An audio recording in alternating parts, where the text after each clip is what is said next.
New York City, home of the hustle.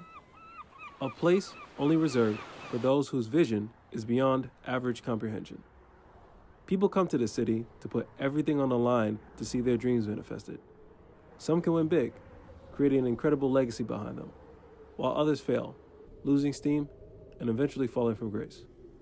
Living in the concrete jungle has taught me this very fact, and in my time here, I've met so many talented individuals, so many movers and shakers, that I felt that their stories needed to be told.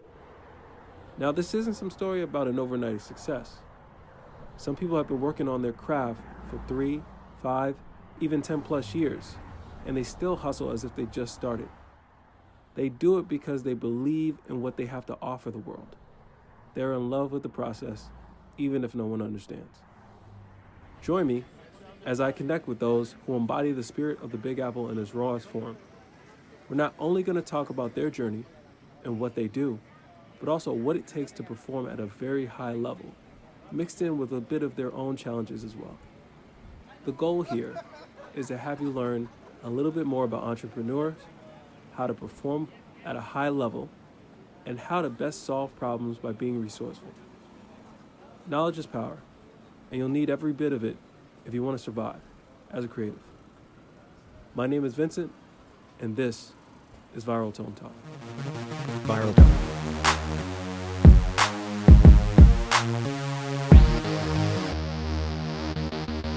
Today's guest is a very, very special friend of mine, an amazing spirit, positive energy. Thank you. Depending on when you meet her, she could either be a singer or a quasi-singer, or she's moonlighting as an actress, or I don't know. She just has a bunch of energy, and I wanted to really make this happen. We've been trying to make this happen for a minute. I'm glad. It's been a while. Yeah, I'm glad. Here we are. I'm glad that we're here. So, featuring none other than Yani. Yani, Hey, how are you? I'm wonderful. I'm good. How are you? I'm all right. All right. Good. You give me like singer, artist vibes, and I'm not too sure if that's what you like, or if you've just had experiences with creative people. But yeah, I'd love to hear like the journey. Man, I mean, so I think that even though like music and singing is like, I love it, I think that I have to admit that writing was like the first thing that I did. When I was in elementary school, I had a poetry book, and throughout like junior high and high school, that used to kind of get passed around. My friends would ask to read it. I would give it to them. It was just like pages and pages of my poetry. I am a creative, and being creative is like, it's so hard, you know what I'm saying? Just especially if you're good at more than one thing. I mean, I sing. People ask if I'm a singer, and I'm always just like, I can sing. You know, I could sing same thing since I was in elementary. When we did the little Christmas songs, it was like, Ayana's gonna do it. My friends, we would sing Mariah. I always got the good parts, you know, in the schoolyard.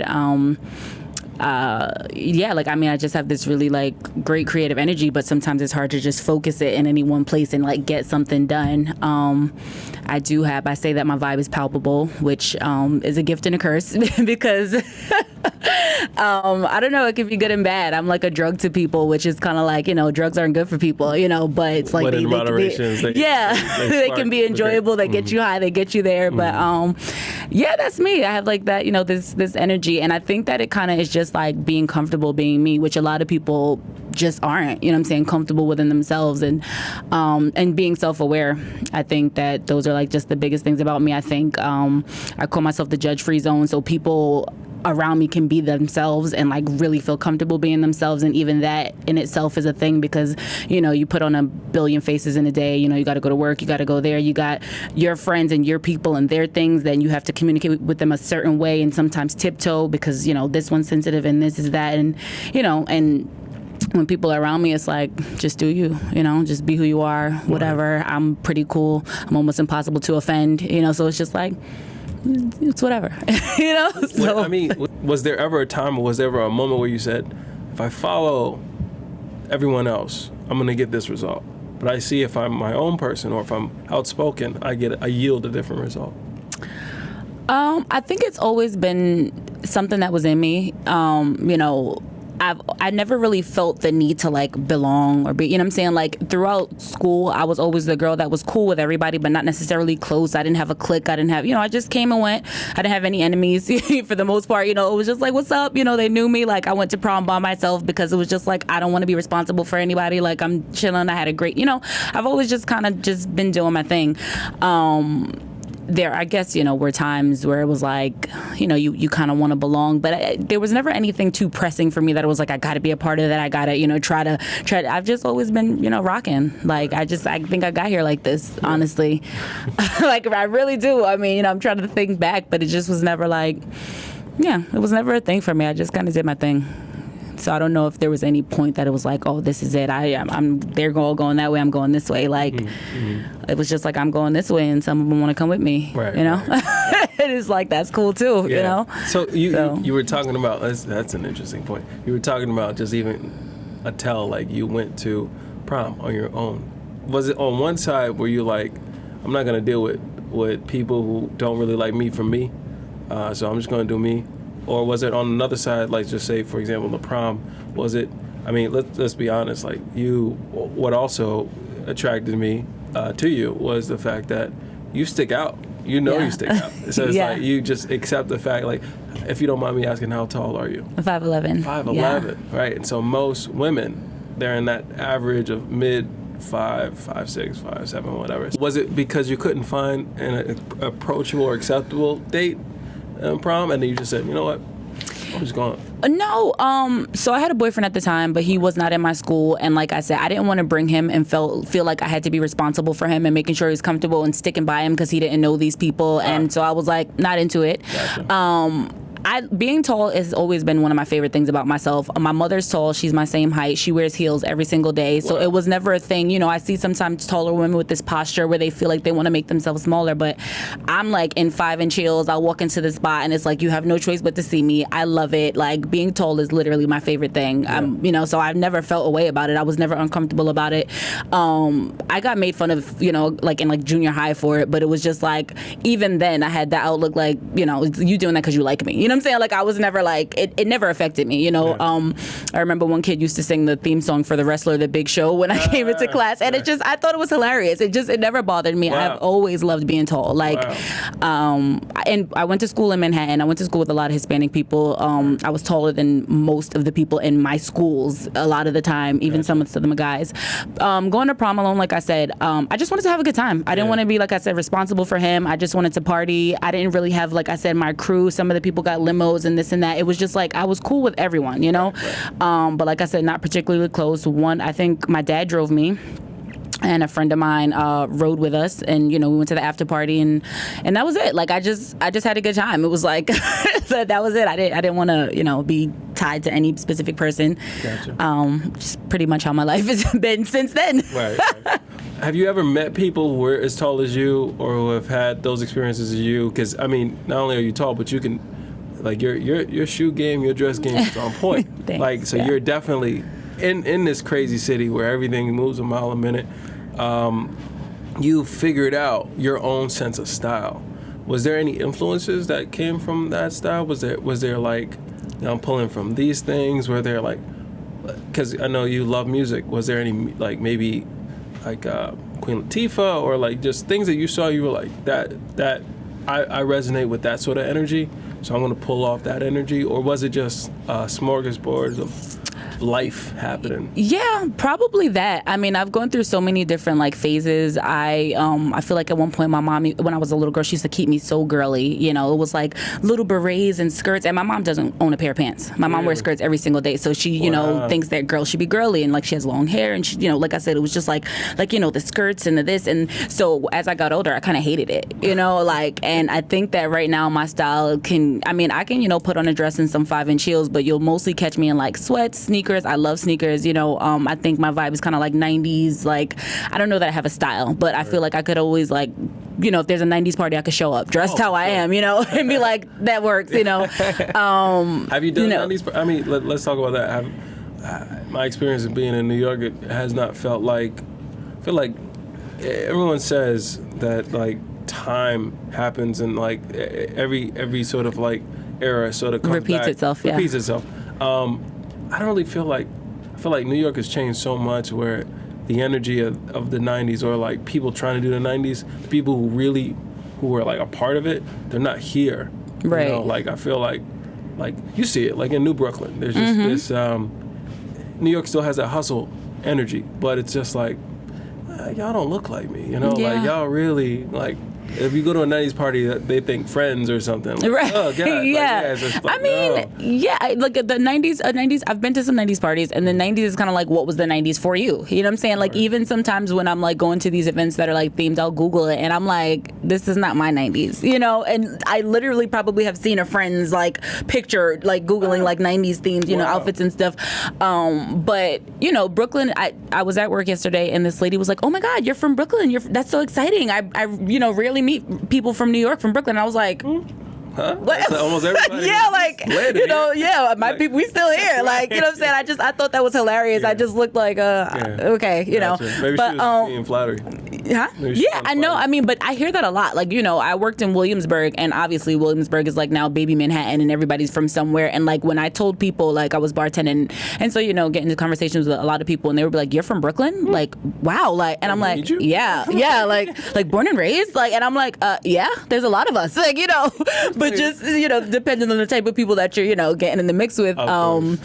So yeah, I mean, like I said, I'm still in my circles. Yeah. You know, a lot of my people from my like high school years and stuff, like they're here. You know what I'm saying? We're here. They have families. They're, you know, in New York. So, I mean, the 90s, what it was to me is what it was to them. You know, so I guess it's depending like just what circles you're moving in. Word. You know? That's crazy. Do you? I think we all romanticize about like certain parts of New York, or the reasons why we're still here in this crazy city. On one side, it's like I said, the hustle, the people you meet, right. The energy. On the other side, it's the damn bills, you know, like yeah. like everything is attached to a price tag. Do you ever? Course. I mean, from your experiences of growing up in Brooklyn and being here, do you feel like times have changed and of to course. A point where you feel like, hey, I might want to move, or are you like what motivates you to continue to hustle here in New York? I think about it, you know, people have asked me that, and honestly, I don't know that I've been somewhere that it's like, oh, I could live here. I mean, I went to Houston, Texas a couple of times in the last year, and it was great. You know, I had a good time with a friend who's from Queens who moved to Texas. You know, showed me a good time there. But there really is no place like New York, you know, at all. Like just there's just no place like it. And specifically, like, you know, us people from Brooklyn have a different pride. Like, you know, it's like Brooklyn is Brooklyn. You know, I think it's the best place on earth. You know, honestly, I moved to Queens last year, and I'm still literally in Brooklyn 7 days a week. Like, I think since I've been in Queens for a little over a year, there are 2 days that I have not gone to Brooklyn. Like, literally, you know, so it's like that's the type of time I'm on. Would I move? I don't know. I mean, it's like the hustle, the things that I do here, I don't even know if the opportunity is the same, you know, in other cities. Because it's like, it's like a city. There's so many New York people there, but still, you can't really get New York, you know, the same energy anywhere else. There would have to just be like a great opportunity. I mean, everywhere else you get more bang for your buck, you know, but also because the cost of living is lower, you make less. So, you know, things like average out. I like my child growing up in the city. Some people are like, oh, you can't raise your kids here. You know what I'm saying? Like, I love that my daughter used to come to work with me. I worked on 42nd Street in Manhattan. I used to bring her with me on the train. Like, we've been on and off the trains, the buses, and I feel like there's a certain je ne sais quoi you get from moving around in the city, you know? I have a friend who his 2 sons have never been on the train. They're very sheltered, and it's just like, fine, you know.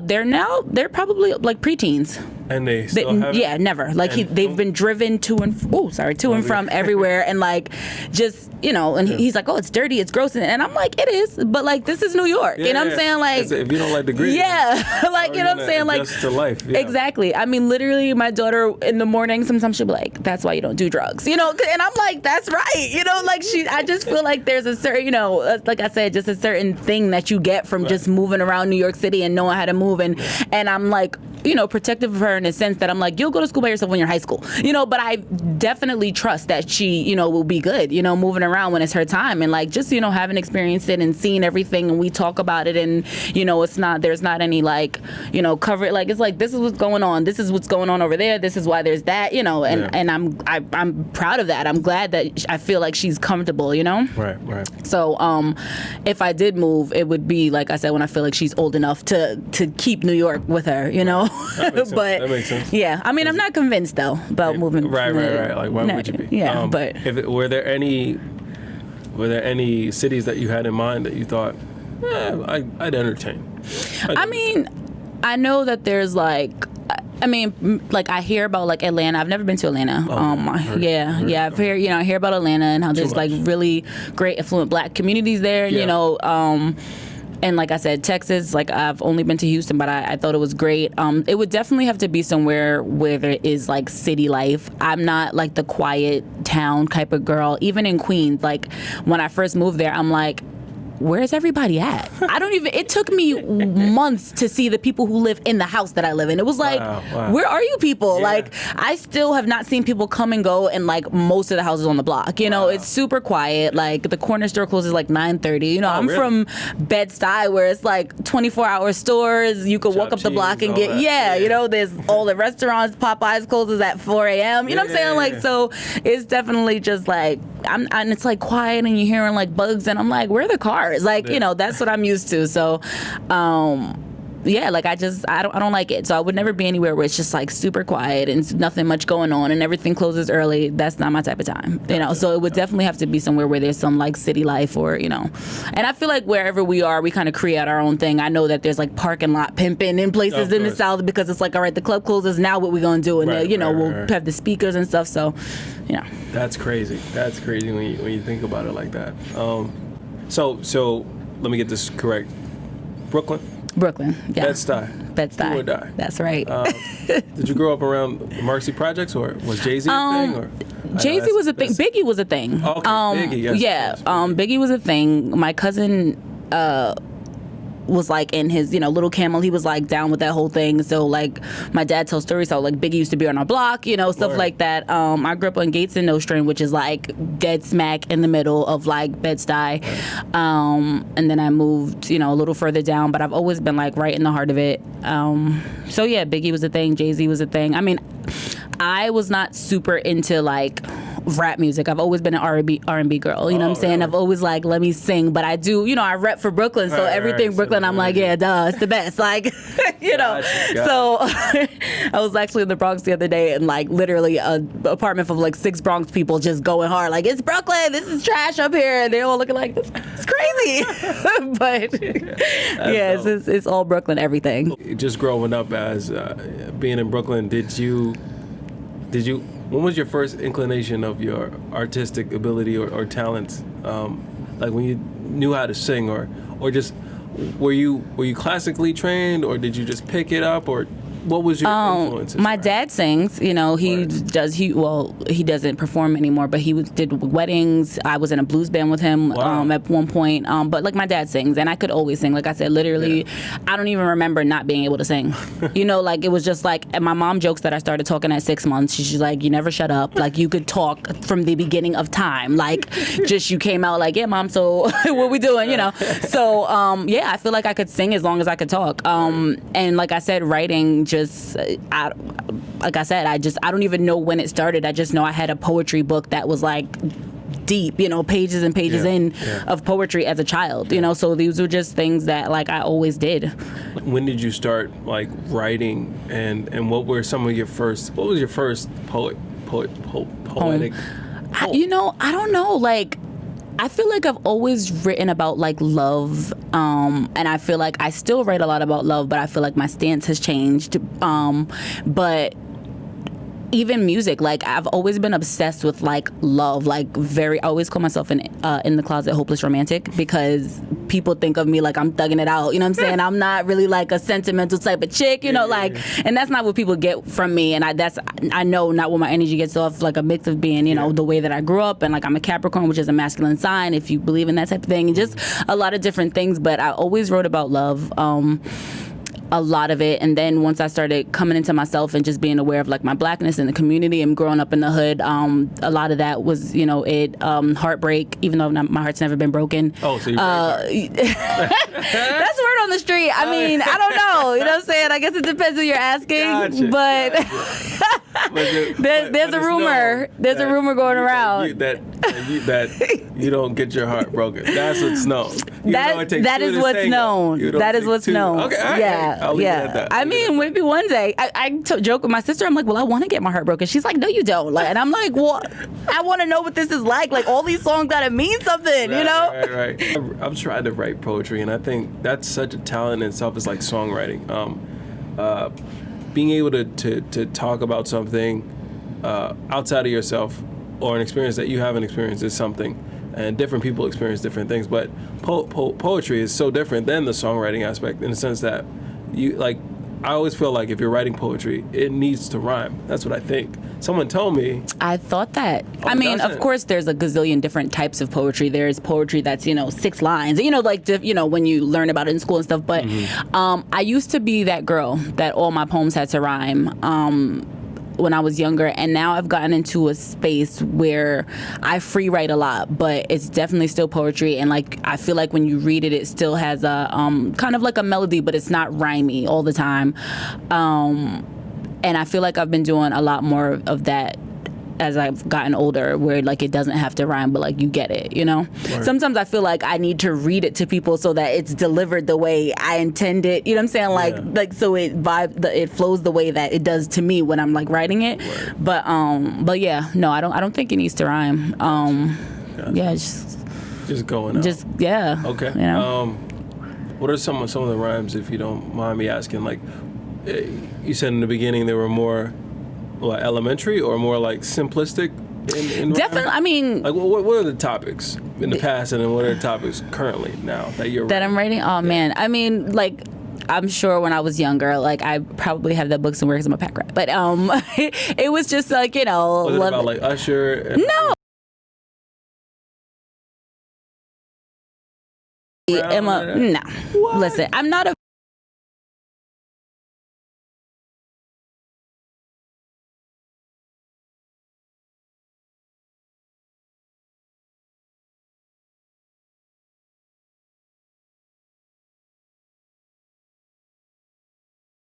He's beautiful.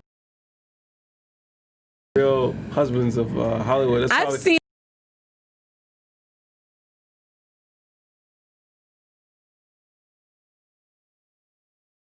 I feel like you would roll your eyes and be like, boys, here's a number. I would be like, you fine as shit, but please, like, I can't even stomach you anymore.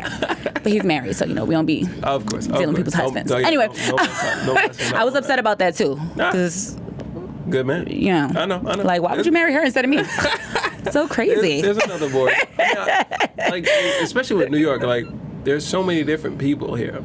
But the challenge is here of New York, there's a lot of eccentric, like you want the good eccentric. I don't know if that's a thing, but you want I think people look for people who complement each other, and people look for someone who can be a great, like, yin to the yang, Right. But some people, especially, I've noticed it on men's side, and I've had to communicate to some men, like, look, if the girl doesn't text you or doesn't call you, you don't need to stress about it, or you don't need to like make it a big thing. And I think people don't have that. I feel like men don't have that idea of like, look, if she's not into you, like, you cannot force it, And I'm sure you've had experiences where you've met men and you're like, oh my God, like, man, this is so the thirst trap, like, oh, listen, geez. That's literally every day. I mean, besides just the thirst, the interaction is just like, it's not even, it's just, it's disgusting at some point. Like, let me then ask you this: what makes you not want to go?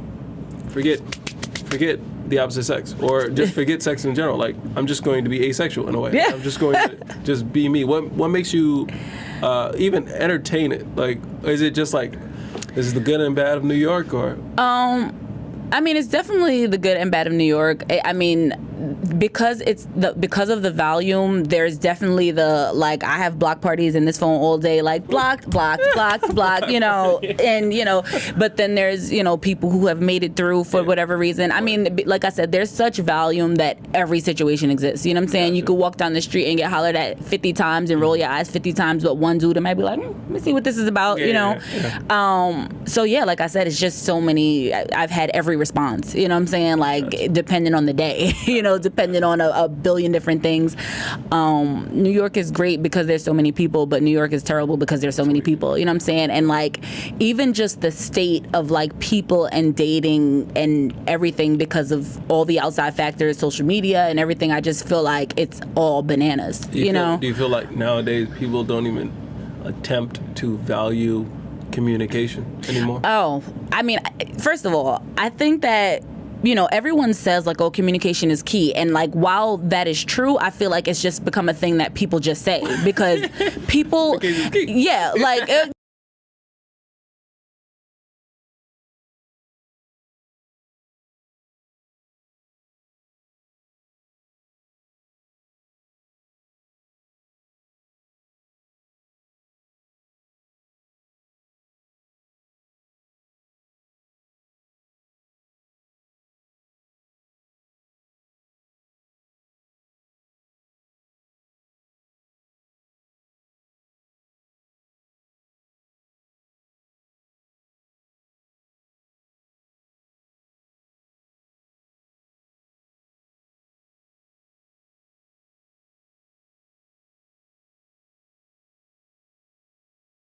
when I am, yeah, like, after I'm trying to, like, yeah, like, I'm not, yeah, it's like, I'm as cool as a fan. In relationships, I've gotten like the, you know, you don't do enough issue, not like, oh, I'm calling you 1,000 times. It's like, why you ain't call? It's like, we chilling, like, what, you all right? Like, you know what I'm saying? Like, so I'm not pressed. I don't be checking phones, blowing up phones. So it's like, if I come at you like, oh, you know, this, like, it's real because, you know, I don't do that. But it's like, because I'd be so cool if I say something like, I was talking to this dude, and he's a terrible communicator. I've known him for like 7-8 years, and he's always been terrible. And you know, I hit him like, you know, I don't appreciate that. And he was like, I don't know what's wrong with you today, like, you know. And I was like, there's nothing wrong with me. This is just the first, you know, I'm just saying something, like, you know, you're just so used to me being like, whatever, all right, you know, letting it, yeah. And it was like, you know what, we've been doing this for years, like, I'm over it. Really? So over some, and I'm like, over 8 years of you not communicating like an adult person, like, you know, I gave you both. You know, it's like, so before someone, exactly. It's funny that you say that for men, and I think part of it, I would definitely put the onus on us as men. Like, we have a lot to grow as far as, you know, you can be masculine and be able to communicate and be able to tell someone, hey, this is how I feel. When you say that to your girl for the first time, it's kind of like, whoa. Some girls are very open to hearing what you got to say, and some girls are like, you know, this is weird. So I've seen it on my side, being a more open male. I've seen females where it has been the opposite, where it has been like, hey, I'm going to communicate, I'm going to tell you what's going on, and then they're like, well, I don't like this. You need to do this, and I'm like, well, we can't work together. If you're telling me what I need to do. People love whatever about you benefits them at that time. You know what I'm saying? Like, it's great that, you know, you're soft-spoken, you're this and that, but don't tell me about myself. It's great, you know. As people interacting with each other, I feel like, first of all, you know, in our community, in the Black community, in Black urban communities, there's so many things that we deal with on a daily basis growing up, you know what I'm saying, in different, you know, situations that that we don't get to deal with. You know what I'm saying? I feel like this is the first generation, my generation, our generation, you know, like late 20s, early 30s, where, you know, we're acknowledging that there are things that we need to work out, you know, with ourselves, and acknowledging that there's issues and things that we dealt with that are not okay and are not normal and are not healthy, you know. And so everyone like grows up, and I feel like from so young there's this like, it's like so important to have a relationship, to find a husband, to find a wife, but it's like people don't even have a relationship with themselves where they're in a good enough place to be trying to do something with somebody else. So it's like, you know, whatever makes them feel like they need to be part of some type of team. It's like we're meeting people, and it's like all of these issues that you will come across in a relationship, they don't just pop up for the most part. You meet somebody and all the signs are there, and whether you're ignoring them because you just want to be with somebody, and then down the line it's like, oh, I can't talk to you, or you don't communicate. This is not new. You know what I'm saying? Like, it's a rare case that I feel like somebody just up and switches up on you, So it's like, I feel like the main thing is like knowing yourself, loving yourself, valuing yourself, and ultimately when you are like good with you, then it'll be more likely that you'll find somebody who's going to be good with you. And yeah, I mean, all of it, as far as men, like just having a safe space, I mean, it's so many things. The state of like us dealing with each other, men and women, I feel like is partially, men have to take accountability, but I also feel like women, it's our fault, at some point, because it's like, I feel like we are leading the pack. You know what I'm saying? Like we say this is gonna go or this ain't gonna go. You know what I'm saying? Like, I feel like overall, like, we have so much power, like we have so much power to say like what's good, what's not, what comes, what goes. And I feel like we've come to a point where we're just like letting anything rock, and then, nobody's held accountable. So this like, between like social media and TV and, all these different shows and, and feeling like to keep a man, we gotta like let him do this and that, so that he won't leave. Like, there's just so many like pieces that are getting like broken down. But like I say, I mean, you did, I did, there's just like a billion different issues, what I'm saying? That I love that. Like, that. And I could literally sit and speak to you about each and every one. Yeah, like endlessly. Let's talk about that last part.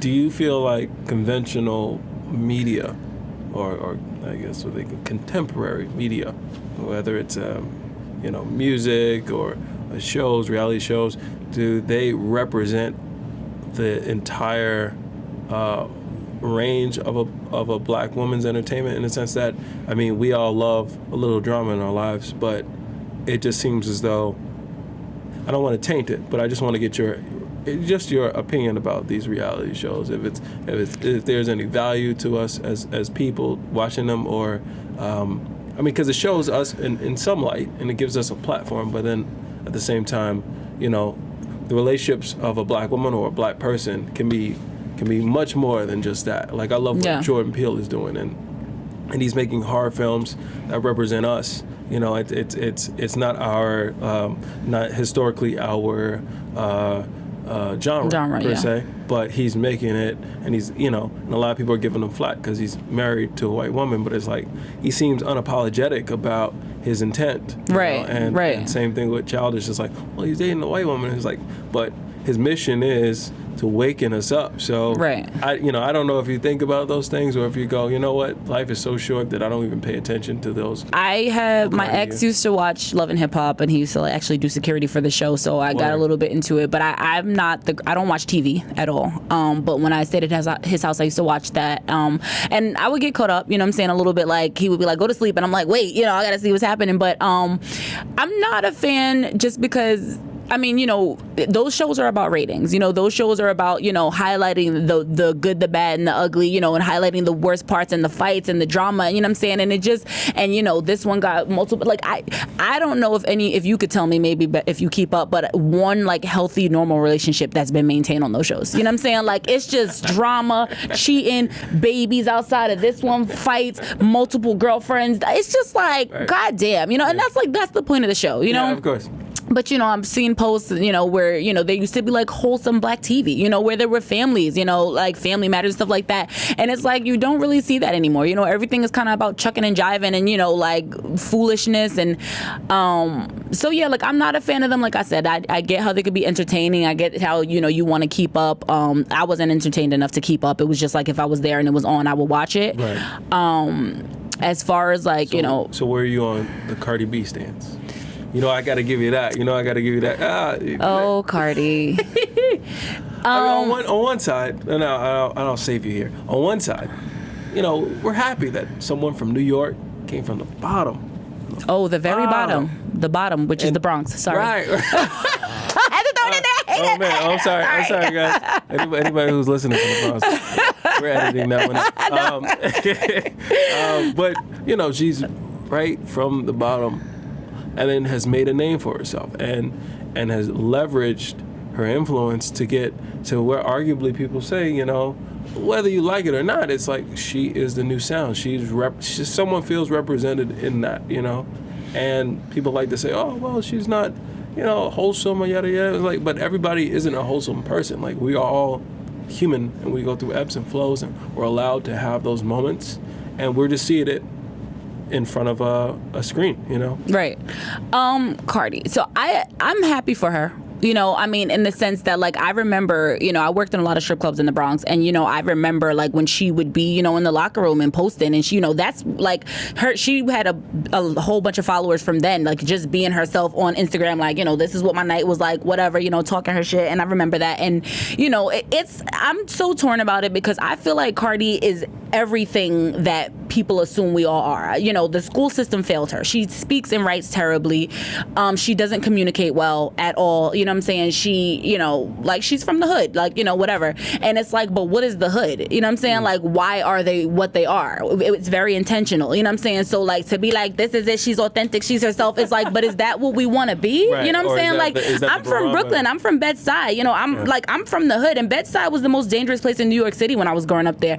But I can still speak and communicate well, and you know what I'm saying? Like, and navigate. And like, and I could switch. I could be like, yo, my nigga, and you know, but I could also be like, you know, I can have every conversation and be in every room. But I feel like in every room she's her, and of course authenticity is important, you know what I'm saying? Like, but it's like, at what point do you want to be better for yourself? You know what I'm saying? Like, I've never seen her write a caption that was really like 100% on point. Like, you have a child, you know what I'm saying? Like, and of course now you have the money to like get her the best of, you know, education, so maybe it's like, that's not my job, but my daughter's brilliant, and only 30% of that is from school, you know what I'm saying? Like, the other is all me, you know? So it's just like, there's so many different like ways I feel about that. I feel like Cardi is like basketball, you know, little boys with basketball. You go to a school in the hood, and 90% of those boys are like, I want to play ball, or maybe the other 10 want to be rappers, and maybe like one's like, I'm gonna do some, you know, some other shit.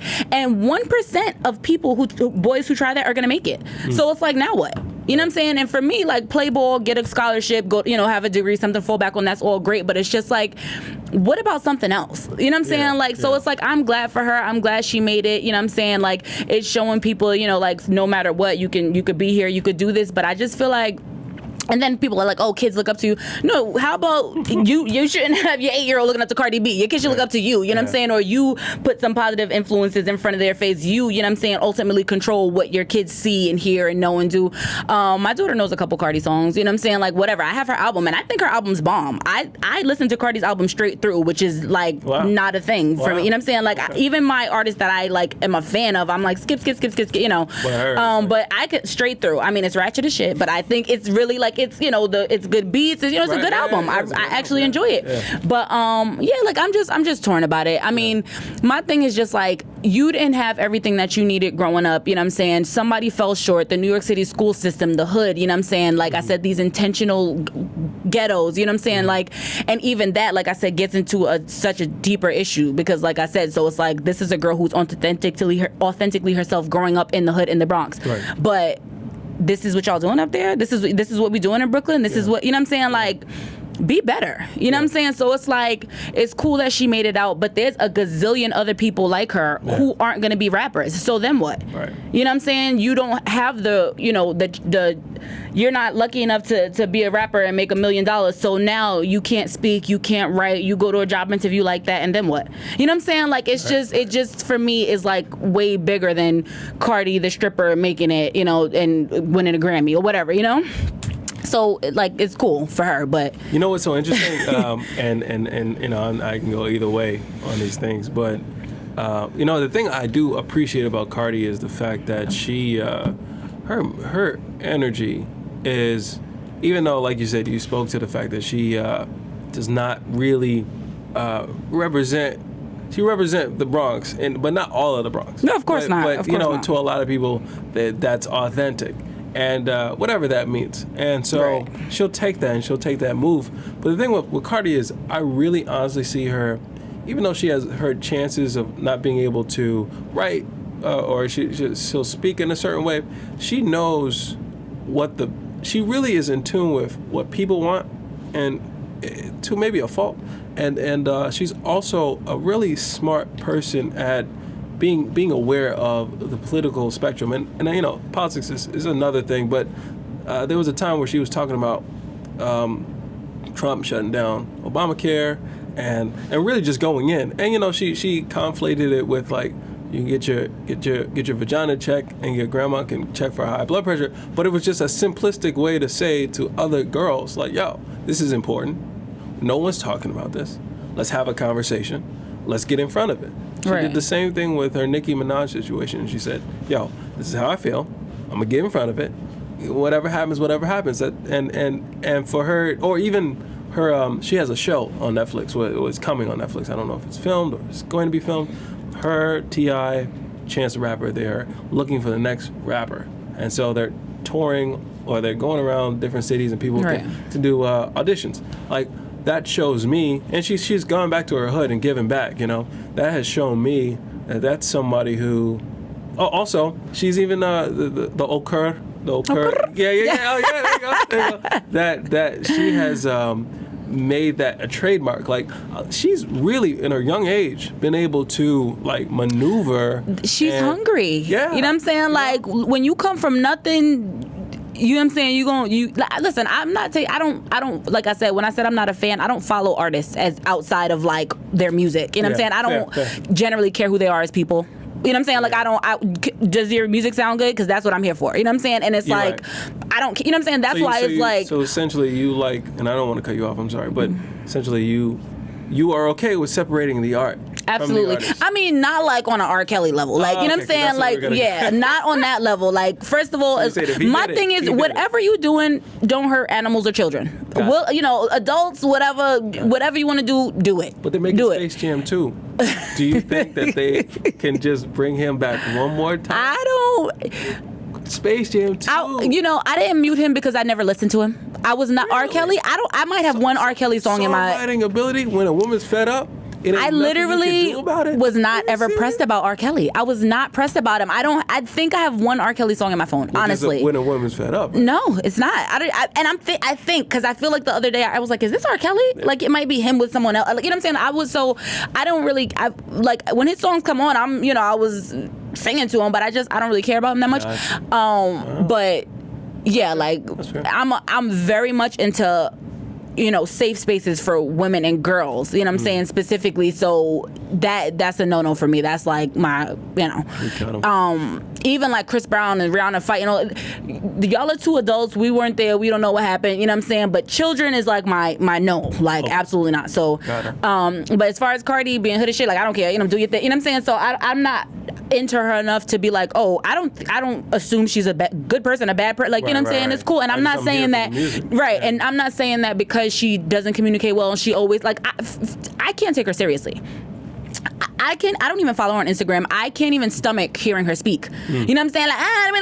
Like, it's just like, what? Like, and my girl, it's just very like, whoa. And I promise, like, and I'm sure you've come across many different people, especially in New York, who are like that. Yeah, well, you know what? Do you stomach it, or do you? Not many. Let me tell you. So I grew up. That's a caricature, you feel like, in a way. I feel like that's how she is. Like, I feel like that's authentically who she is. But I didn't really. I grew up in Bed-Stuy. My mother's from Harlem, and she's like fake bougie.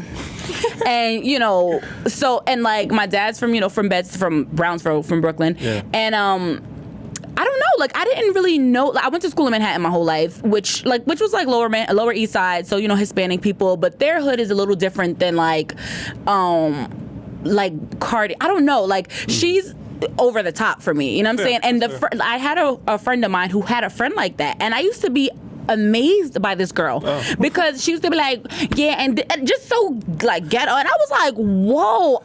I never knew there were real people like that. Gotcha. You thought it was like people were just putting on we could all do like a little fake ghetto voice, like where the man, you might like just real chicken head, what you would think. But she was real, and I was like, wow, she was like, I remember this girl, I'm not gonna say her name, but I was just like, oh wow, like, I didn't know this was a real thing, and I think, the school I went to, I just didn't experience that, and so Cardi is like that girl to me, and I'm just like, I don't know, like, I'm just like, where do you like, I feel like Cardi would say liked it and looked it. And I'm like, you know what I'm saying? Like, I don't hear, like I said, I won't listen to her speak really. Sure. But like, and I'm just like, in talking to people, you don't realize somewhere along the way that that's not a thing. You know what I'm saying? It's just like you know what I'm saying? Like, so that stuff just kind of gets like baffling to me. Like, okay, you know, but yeah, I can't really stomach her, so I don't know. Like, I won't do it. Like, if I could ask, because that's such an interesting perspective, and you know, you have every right to feel that way because, to be honest, it's hard to like put anyone in a box. So I really do think that,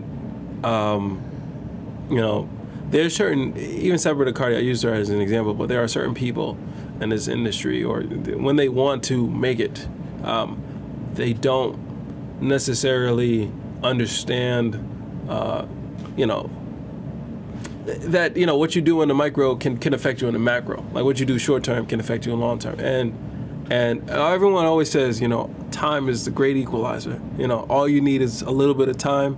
If you did something wrong, you just give it time. It'll go away. People forget. But I feel like the age of social media and the internet, whatever you say, whatever you do, lives on forever. Yeah. And it's just like, do you ever go into any sort of situations?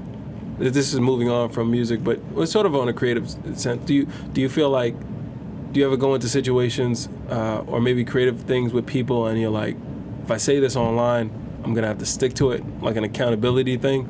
Or like, do you ever say, you know, I'm human, like I'm allowed to go through ebbs and flows. I'm allowed to say something and then feel another way and then, you know.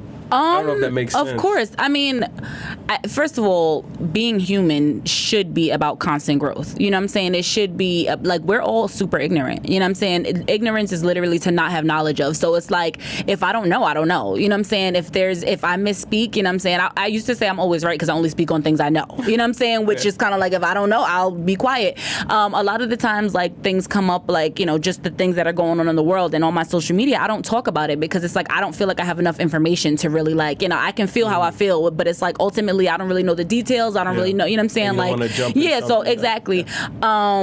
You know, I don't know if you follow this chick, her name is Jess Hilarious. She's a comedian, and so she gets caught out there a lot. You know what I'm saying? You know, she's making jokes, and you know, I feel like there's so many things going on right now, you know, in the world, and then it's like, back in the day, you know, comedians, I felt like could say anything. Like, they're like, they can say anything. Right. And now, you know, there's a lot of sensitivity, and rightfully so. Right.